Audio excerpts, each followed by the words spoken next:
Social মিডিয়াতে দেখলাম Sujit Kumar Indian এয়ারফোর্সে চাকরি করে, সে পাকিস্তানের গুপ্তচর বৃত্তি করতে গিয়ে ধরা পড়ল। পুলিশ তাকে অ্যারেস্ট করেছে। এখনো পর্যন্ত পাকিস্তানের গুপ্তচর বৃত্তি করতে যারা যারা ধরা পড়ল, বিশেষ করে 2014 সালের পর থেকে, সবই হিন্দু এবং প্রত্যেকের পেছনে বিজেপি আরএসএসের তকমা আছে। এই সুজিত কুমারের পেছনেও ভালো করে খোঁজখবর নিলে দেখা যাবে বিজেপি আরএসএসের তকমা আছে।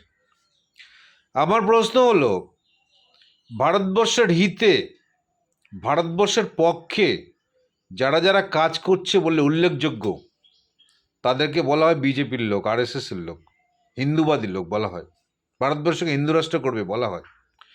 কিন্তু বাস্তবে সবসময় ভারতবর্ষকে খোগলা করার জন্য, ভারতবর্ষটাকে নষ্ট করার জন্য যারা কাজ করে চলেছে তারা কিন্তু প্রত্যেকে বিজেপি আরএসএসের লোক।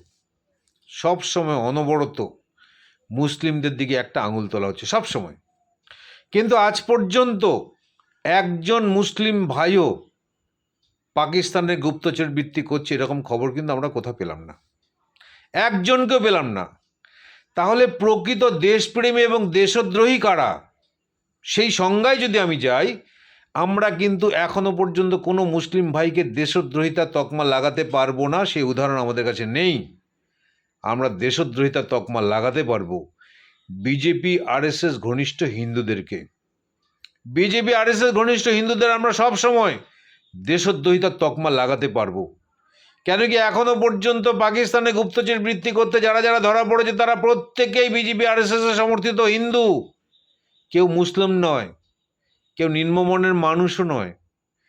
যে 86% এসসি এসটি ওবিসি আছে তাদের মধ্যেও কেউ নয়। শুধুমাত্র উচ্চবর্ণের বিজেপি আরএসএস সমর্থিত হিন্দুরাই ভারতবর্ষটাকে ঘোগলা করতে যায়, যে ভারতবর্ষের দেশদ্রোহিতার কাজ করছে। এরা দেশপ্রেমিক নয়, এরা হিন্দু রাষ্ট্র করবে না, এরা ভারতবর্ষের হিতে কোনো কাজই করবে না। শুধুমাত্র ভারতীয়দের আইওয়াশ করার জন্য নানান রকম প্রকল্পের কথা ঘোষণা করে, বাস্তবে কিছুই করে না। হিন্দু রাষ্ট্র করবো বলে হিন্দু ভোট নেওয়ার চেষ্টা করছে। কতদিন হয়ে গেল রাজত্ব করেছে? 14 সালের পর থেকে, 14-10-24, 10 বছর চলে গেল, আজকে 26-12 বছর ধরে হিন্দু রাষ্ট্র করতে পারলো না। যখন একক সংখ্যাগরিষ্ঠ ছিল তখন পারলো না, আর এখন পারবে? এরা কোনোদিনও সেটা চায় না। এরা মুখে যা বলে বাস্তবে এটা সেটা করে না। সেই জন্য ভারতবর্ষের দেশদ্রোহিতার যদি কোনো কাজ করে থাকে ভারতবর্ষের বুকে, সেটা বিজেপি আরএসএস সমর্থিত হিন্দুরাই করছে, কোনো মুসলিম নয়। সেই জন্য প্রত্যেককে বলবো, মুসলিম ভাইদের দিকে আঙুল তুলবেন না। এখনো পর্যন্ত কোনো দৃষ্টান্ত তৈরি করতে পারেননি আপনারা। শুধুমাত্র বিভিন্ন রকমভাবে সাম্প্রদায়িক দাঙ্গা দাঙ্গা দাঙ্গা বাঁধানোর চেষ্টা করে চলেছেন। দেশের কোনো উন্নয়ন নেই, শুধু দাঙ্গা।